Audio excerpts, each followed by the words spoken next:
Pour commencer cette vidéo, il faut que je te raconte une petite histoire. Donc j'ai commencé à m'intéresser au développement personnel, au business en ligne et à la productivité il y a de ça plus ou moins 2 ans. Et quand j'ai commencé, je regardais beaucoup de vidéos YouTube sur le sujet, qui étaient des vidéos qui m'ont pas forcément impacté jusqu'à ce que je tombe sur la vidéo de Yomi Denzel que tu connais peut-être, qui s'intitulait Top 5 des livres pour devenir riche. Alors ok, c'est une vidéo avec un titre peut-être un peu putaclic, mais en tout cas les 5 livres qu'il présentait dans cette vidéo, ce sont vraiment des livres game changer niveau développement perso, business et productivité, car parmi les 5 j'en ai lu 3.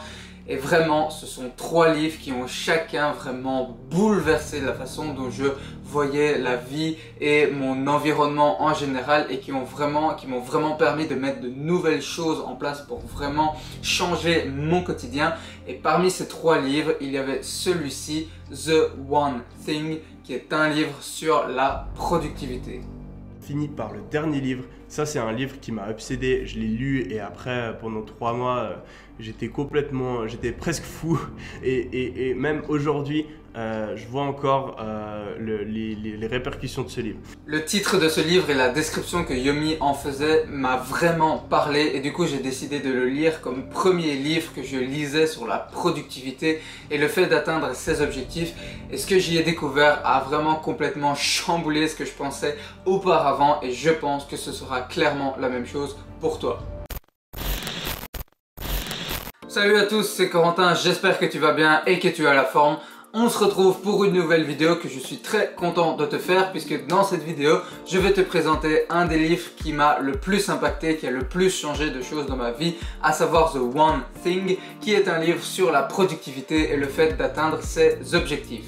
Ce qui est vraiment cool selon moi avec ce livre, avec The One Thing, c'est que les auteurs, à savoir Gary Keller et Jay Papasan, ont vraiment une approche intéressante à propos de la productivité, car ils nous disent dès le début que si on veut atteindre nos objectifs et être plus productif, il ne faut pas essayer de s'éparpiller sur plein de choses comme on le pense en général, mais se concentrer sur une seule chose, la chose la plus importante, à savoir The One Thing.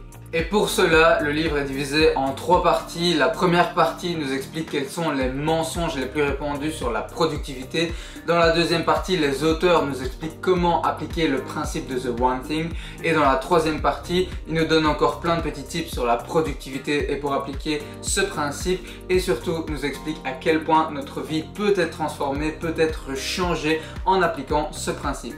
Donc pour que tu comprennes mieux, je vais t'expliquer brièvement un petit peu ce que les auteurs nous apprennent dans chacune de ces 3 parties à propos de la productivité. Alors par contre, je te préviens, il risque d'y avoir pas mal de termes franglais, même plutôt anglais, car j'ai lu le livre dans sa version originale en anglais américain, et je trouve que beaucoup de termes qu'ils utilisent sont assez difficilement traductibles en français, car si on les traduit en français, ils perdent un petit peu de leur signification pour laquelle les auteurs les ont vraiment employés. Du coup voilà, j'essaierai de faire de mon mieux, mais ça risque d'être une vidéo un petit peu franglais.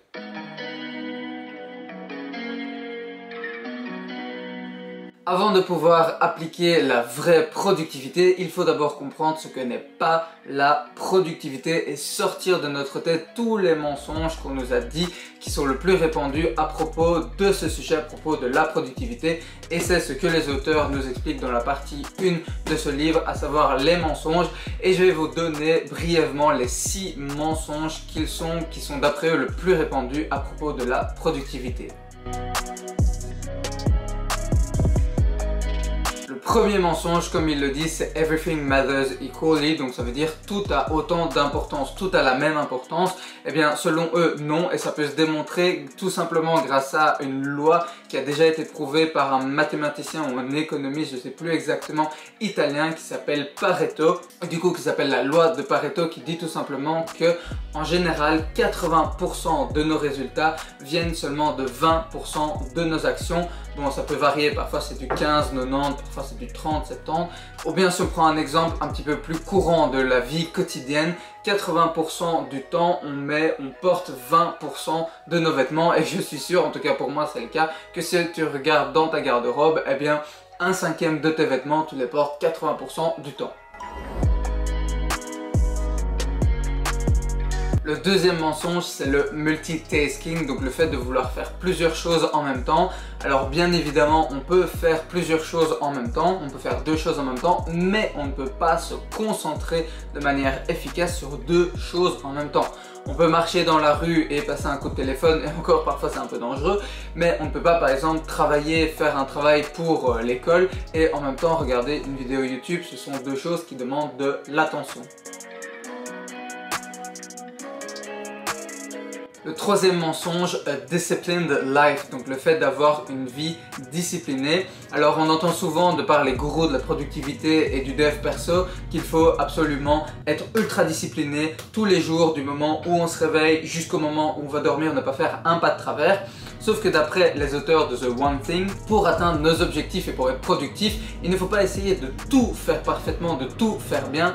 Il faut juste essayer de faire la chose la plus importante, The One Thing, correctement, et il faut juste avoir la discipline pour mettre en place l'habitude de faire quotidiennement, de travailler quotidiennement sur cette chose la plus importante. Le quatrième mensonge, c'est willpower is always on will call. Donc si on traduit un petit peu, ça voudrait dire qu'on peut toujours avoir de la volonté n'importe quand, à n'importe quel moment de la journée. Donc ça aussi, on l'entend souvent par les gourous de la productivité qui disent un petit peu, bah oui, bah peu importe l'heure de la journée qu'il est, si tu dois faire un truc, tu le fais, point barre, tu la fermes et voilà. Seulement le truc, c'est que imagine un petit peu que quand tu te réveilles, tu as une certaine jauge de volonté tout simplement. Et plus tu avances au fur et à mesure de ta journée, plus ta jauge de volonté descend. Et donc forcément, si on veut accomplir de manière efficace si on veut travailler de manière efficace sur la chose la plus importante et qu'on veut être sûr de le faire, eh bien il faut le faire le plus tôt possible dans la journée quand notre jauge de volonté est encore la plus élevée. Cinquième mensonge, c'est a balanced life, donc en traduisant une vie équilibrée, avoir une vie équilibrée. Pourquoi est-ce que c'est un mensonge? Tout simplement car si on se concentre majoritairement sur une chose, forcément on va devoir mettre d'autres choses de notre vie un petit peu de côté, ou en tout cas y consacrer beaucoup moins d'attention, et du coup ça fait que parfois on n'aura pas une vie super équilibrée où on va travailler la plupart du temps sur une seule chose. Et voilà, on devra peut-être mettre un petit peu d'autres choses de côté et bâcler un petit peu ces autres choses. Mais attention, il y a deux domaines de notre vie qu'ils précisent bien, que les auteurs précisent bien, qu'on ne peut pas mettre de côté, qui sont notre santé et nos relations à la fois familiales et amicales, sinon tout se casse la gueule. Le sixième et dernier mensonge à propos de la productivité, c'est big is bad, ou entre guillemets, viser grand c'est mauvais, c'est pas bien. Alors tout simplement, ils expliquent que c'est un mensonge en disant que personne ne connaît vraiment les limites de ce que quelqu'un peut accomplir. Et du coup, se tracasser de ses limites, se dire ah oui, mais je ne peux pas viser aussi grand parce que voilà, je sais pas si je vais y arriver, ou peut-être que c'est inatteignable, ça n'a aucun sens puisqu'on ne connaît pas vraiment les limites de ce qu'on peut accomplir. Et du coup, selon eux, le fait de poursuivre une grande vie, comme ils l'appellent a big life, où on a de hauts objectifs, eh bien ça permet de faire qu'on poursuit tout simplement la meilleure vie qu'on peut avoir selon eux.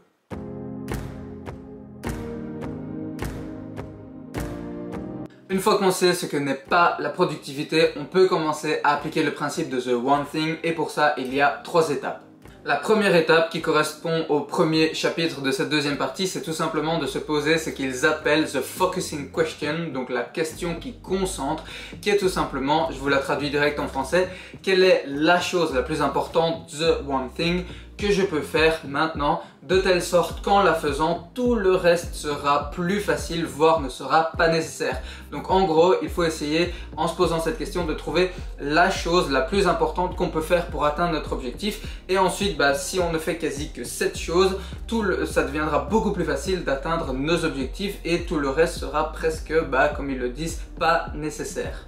La deuxième chose à mettre en place, le deuxième chapitre de cette partie, c'est de mettre en place dans notre vie l'habitude du succès. Et l'habitude du succès, selon eux, c'est se poser cette même question que je viens de vous expliquer, mais en y ajoutant 3 choses, en y ajoutant un domaine précis, un cadre temporel précis et un objectif précis. Donc par exemple, si je prends mon cas personnel, dans le sport, quelle est la chose la plus importante que je peux faire pour atteindre mon objectif sur mon prochain triathlon fin août, de telle sorte que tout le reste sera plus facile, voire ne sera pas nécessaire. Ou par exemple, sur YouTube, quelle est la chose la plus importante que je peux faire aujourd'hui, de telle sorte que j'atteigne mon nombre d'abonnés d'ici la fin du mois. Et donc la réponse, c'est tout simplement faire la vidéo que je suis en train de te faire.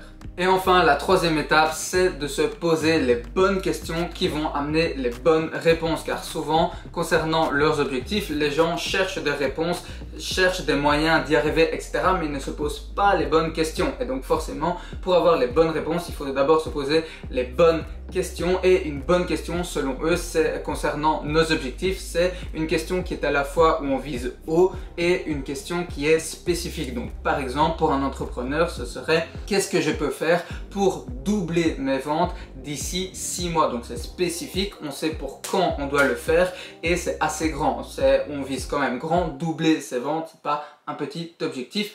Ensuite, une fois qu'on fait ça, une fois qu'on a fait ça, eh bien il faut tout simplement apprendre des gens qui ont déjà accompli ce qu'on a fait. Et ensuite, troisièmement, mettre en place notre propre stratégie qui nous convient à nous.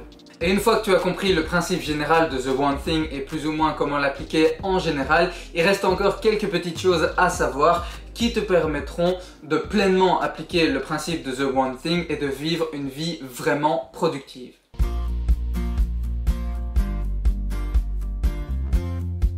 Dans cette troisième partie, les auteurs nous donnent encore quelques petits conseils pour appliquer leur principe de The One Thing et surtout nous expliquent comment notre vie peut changer, comment on peut transformer notre vie en appliquant ce principe et c'est un petit peu ce que je vais vous expliquer. Pour ça, ils nous expliquent d'abord qu'il faut vivre avec un objectif, live with purpose. Et pour cela, il donne tout simplement une petite phrase qui m'a tout de suite marqué, c'est Happiness happens on the way to the fulfillment. Donc en gros, ça veut dire que le bonheur se trouve sur le chemin de l'accomplissement. Ça veut dire que le bonheur, il se trouve non pas une fois qu'on a obtenu le résultat, qu'on a fini le processus, mais il se trouve durant le processus, car si on a un objectif en tête, eh bien toutes nos actions vont avoir du sens, seront drivées vers cet objectif et ça fait qu'on pourra faire les meilleurs choix pour notre vie et donc être heureux.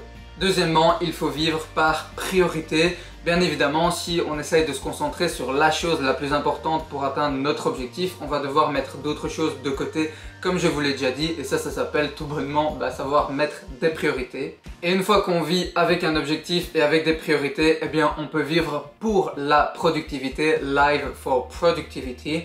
Et selon les auteurs, vivre pour la productivité, ça consiste concrètement en 3 choses. Premièrement, planifier les moments de repos, les moments où on sait qu'on va se reposer, les week-ends, les vacances, etc.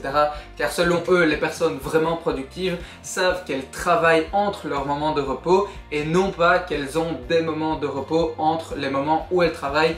C'est juste un petit switch de mentalité. Deuxièmement, il faut planifier les moments où on va travailler sur notre One Thing, si possible plus tôt dans la journée.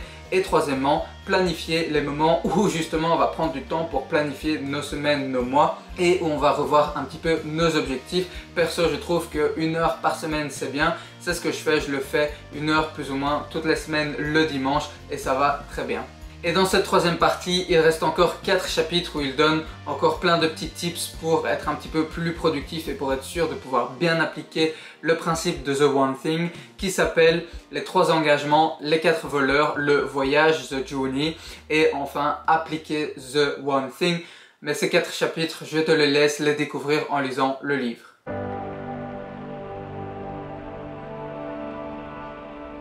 Pour terminer cette vidéo, j'aimerais te partager un petit peu ce que j'en ai pensé de ce livre, même si je te l'ai déjà dit quand même un petit peu. La première impression que j'ai eue tout de suite en lisant ce livre, la première fois que je l'ai lu, c'est que j'ai trouvé ça super intelligent, really clever, comme on dirait en anglais. De commencer le livre par d'abord nous expliquer ce que n'est pas la productivité, tous les mensonges qu'on nous dit la plupart du temps à propos de la productivité, pour ensuite nous expliquer ce qui est vraiment la productivité. Deuxième impression, c'est que les auteurs se sont vraiment aidés de pas mal d'études et de cas concrets comme il est mis à la fin du livre et sur leur site web on peut voir tout ce qu'ils ont utilisé pour rédiger ce livre directement sur leur site web. Et du coup, ça fait que ce livre, ce n'est pas un livre un peu douteux qui est uniquement basé sur les croyances et les dires de l'auteur, mais c'est vraiment un livre qui se base sur des faits concrets. Et du coup, c'est une méthode qui est censée vraiment fonctionner.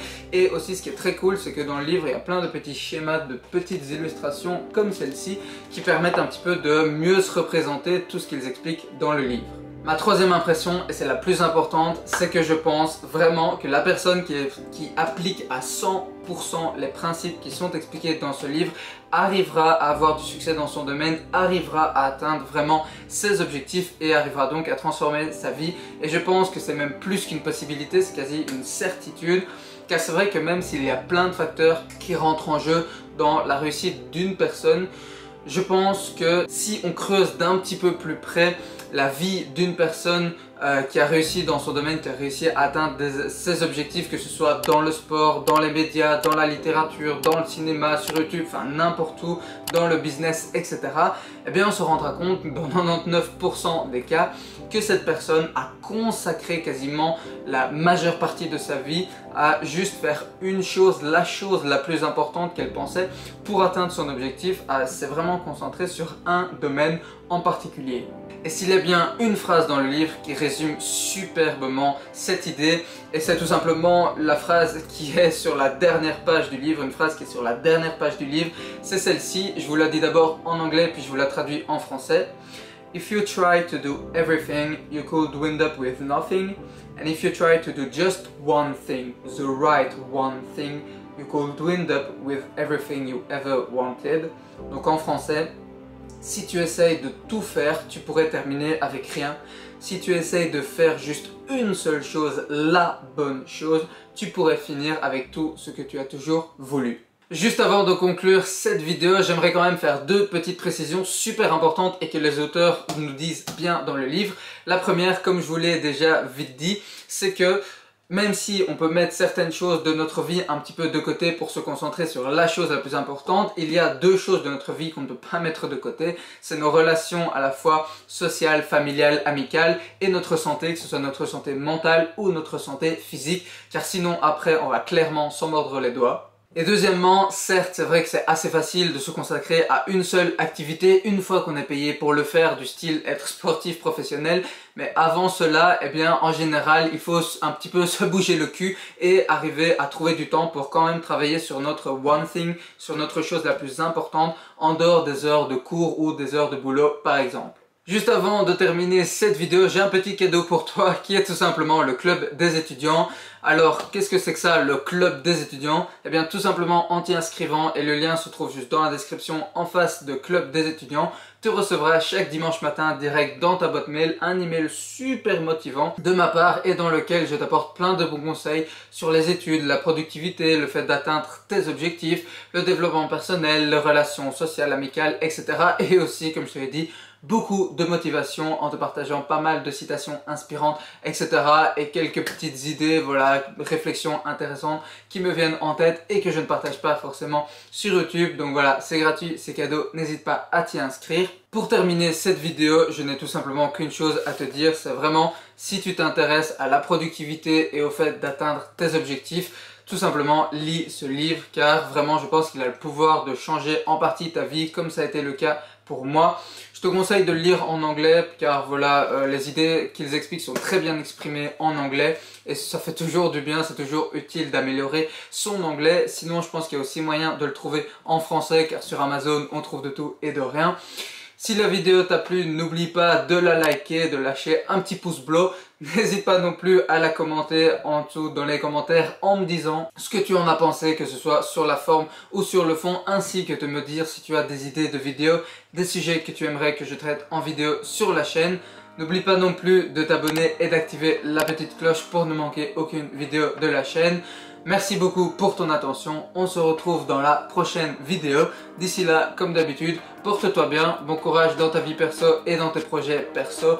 Et surtout, prends beaucoup de plaisir à faire ce que tu fais, c'est le plus important. C'était Corentin, allez, ciao!